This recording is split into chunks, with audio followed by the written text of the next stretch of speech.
এবার একটা বিষয় আছে যা জানেন হয়তো সকলেই, কিন্তু বুঝতে খুব কম জন পারেন।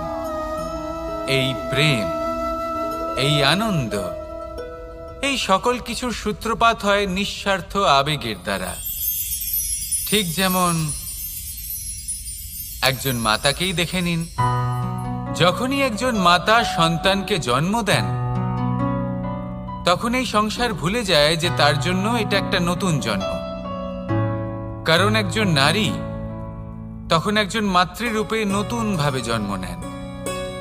একজন নারী স্ত্রী ও গৃহবধূ রূপে কিছু অধিকার লাভ করে থাকেন, কিন্তু তিনি যখন মা হয়ে যান, তখন তিনি শুধুই দান করতে শেখেন। নিজের সন্তানের জন্য কত কিছুই না করেন, তাকে বাৎসল্যের সাগরে ভাসিয়ে নিয়ে যান। এই সংসারে রাজকুমার জন্ম নিতেই পারেন, তাকে রাম এবং লক্ষণ কিন্তু মায়েরাই বানিয়ে তোলেন। একজন গোয়ালা জন্ম নেয়, তাকে দ্বারকাধীশ একজন মাই বানিয়ে তোলেন। পিতা হলেন সেই পর্বত যার একটা অংশ হলো তার সন্তান, কিন্তু মা হলেন সেই শিল্পী যিনি একটা পাথরকে খোদাই করে এমন এক মূর্তি গড়ে তোলেন যাকে সকলে পূজনীয় মনে করেন। তাহলে স্মরণ করুন সেই সকল মুহূর্ত যেগুলি আপনি নিজের মাতার সাথে অতিবাহিত করেছেন। অনুভব করতে পারবেন যে কিভাবে এক মুহূর্তেই এই মন প্রফুল্ল হয়ে ওঠে। এবার এর কারণ কি? এর কারণ হলো এই জীবনের আসল দ্বারই হলো মমতা।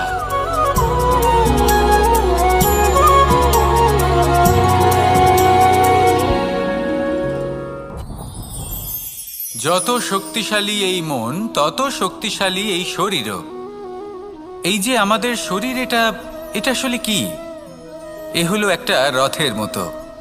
আর একটা রথ ততক্ষণ চলতে পারবে না যতক্ষণ না তাকে কোনো সারথি চালাবে। এই মন হলো শরীরের সারথি। এবার ভাবুন, যদি এই সারথি শক্তিহীন হয়, দুর্বল হয়, তাহলে এই রথের কি হবে? এটা উচিত পথে চলতে পারবে না, উচিত গতিতে চলতে পারবে না, মন মতো স্থানে এটা পৌঁছতেও পারবে না। সেই জন্য মনের শক্তি অত্যন্ত প্রয়োজনীয়। এবার মনের শক্তি আমরা কোথা থেকে লাভ করি? দৃঢ়তার শক্তি থেকে। এবার এই শক্তি আমরা কিভাবে বাড়াতে পারি? আমরা প্রতিদিন কিছু নতুন স্থির করি, কিছু ছোট কিছু বড়। আর যেই আমরা নতুন কিছু পূর্ণ করি, আমাদের মনের শক্তি বেড়ে যায়। আর যদি পূর্ণ না করতে পারি, মনের শক্তি কমে যায়। একটা দেওয়ালের মতো ছোট ছোট ছোট ছোট শিলা আমরা একটার পর একটা স্থাপন করে একটা দেওয়াল তৈরি করি। এতগুলো পাথর যখন একত্রিত হয়ে যায়, তখন এমন এক দেওয়াল তৈরি হয় যাকে ভাঙা প্রায় অসম্ভব হয়ে দাঁড়ায়। সেরকমই হয় মন এবং দৃঢ়তা। ছোট ছোট কাজ করে নিজের লক্ষ্য পূর্ণ করুন। এই লক্ষ্য যদি পূর্ণ হয়, তবে মনের শক্তি বাড়বে। কিছুটা এইভাবে যে যত বড়ই বিপদ আসুক না কেন, সেই বিপদ নিজে হার মেনে নেবে, কিন্তু আপনার মন ততটাই শক্তিশালী থাকবে। তাই মনের শক্তি বাড়াতে থাকুন, যাতে আপনি উচিত পথে চলতে পারেন, উচিত গতিতে চলেন আর মনোবাঞ্ছিত স্থানে পৌঁছতে পারেন। তবেই এই মন প্রসন্ন হয়ে বলবে, রাধা রাধা। আমি রাধাকে ভালোবাসি। আর এই কথাটা সমগ্র সংসার জানে। আর সময় অন্তরে লীলার দ্বারা, বিভিন্ন ঘটনা দ্বারা, কর্মের দ্বারা আমি নিজের এই ভালোবাসা রাধার সামনে প্রকাশ করি। এবার আপনি বলবেন, এসবের কি প্রয়োজন? রাধা কি এই কথা জানে না যে কৃষ্ণ তাকে কতটা ভালোবাসে? অবশ্যই জানে, কিন্তু এই যে ভালোবাসা, তা মনে রেখে দেওয়ার জন্য নয়, তা প্রকাশ করার জন্য। আর বারংবার এই ভালোবাসাকে প্রকাশ করা উচিত, উচিত সময় এবং উচিত সুযোগ দেখে। কিরকম?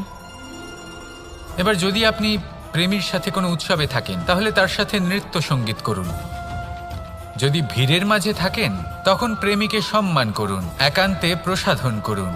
দুঃখের সময় তার হাত ধরে থাকুন, সুখের সময় আলিঙ্গন করে রাখুন। এই প্রেম যত প্রকাশ করবেন, ততই এই প্রেমের বৃদ্ধি হবে। এই প্রেম আরো বেশি গভীর হবে, অটুট হবে। তাই এই প্রেমকে মনে নয়, আপনার জীবনে স্থান দিন। মন খুলে প্রকাশ করুন আর আমার সাথে ভালোবেসে বলুন, রাধা রাধা। মুঠো হাতের শক্তি বেশি, মুঠো খুললেই তা দুর্বল। তা এমন কি থাকা উচিত এই বন্ধ মুঠোয় যা লাখের সমান? মানসিকতা এবং স্বপ্ন। মানুষ জন্মগ্রহণ করে, তার মানসিকতা সময়ের সাথে উন্নত হয়।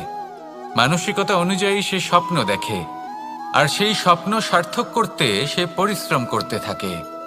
কিন্তু খুব গুরুত্বপূর্ণ একটা কথা আছে যা আপনার মনে রাখা উচিত। আপনার এই মানসিকতা, আপনার এই স্বপ্ন, তা যেন আপনার নিয়ন্ত্রণে থাকে। আপনার বন্ধ মুঠোয় যেন এর লাগাম থাকে, আপনি যেন এর প্রভু হন। যদি তা হয় তবেই আপনি লাভবান হবেন। যদি এরা আপনাকে নিয়ন্ত্রণ করতে থাকে, যদি আপনার মুঠো খুলে যায়, না পথ আপনার নিয়ন্ত্রণে থাকবে, না মানসিকতা থাকবে, না স্বপ্ন নিয়ন্ত্রণে থাকবে। আর যদি তাই হয় তাহলে আপনি আপনার ভবিষ্যৎ নষ্ট করে ফেলবেন।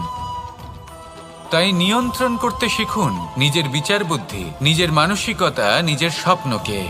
নিজের এই স্বপ্ন পূরণ করুন আর আমার সাথে ভালোবেসে বলুন, রাধা রাধা।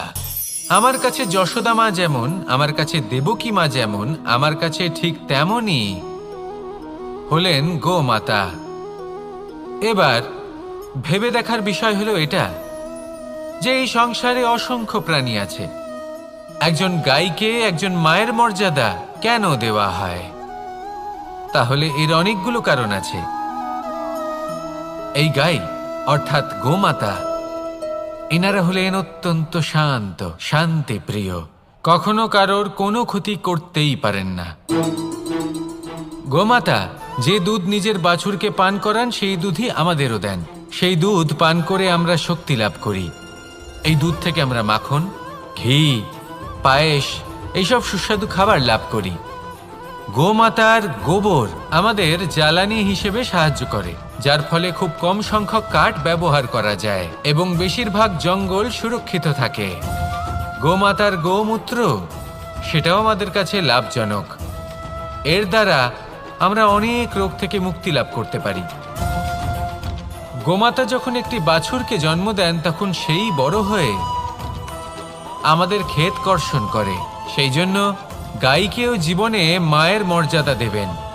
যতটা সম্ভব তাকে সেবা করুন এবং ভালোবেসে তাকে পালন করুন। এই মন নিজে থেকেই প্রসন্ন হয়ে বলবে, রাধা রাধা।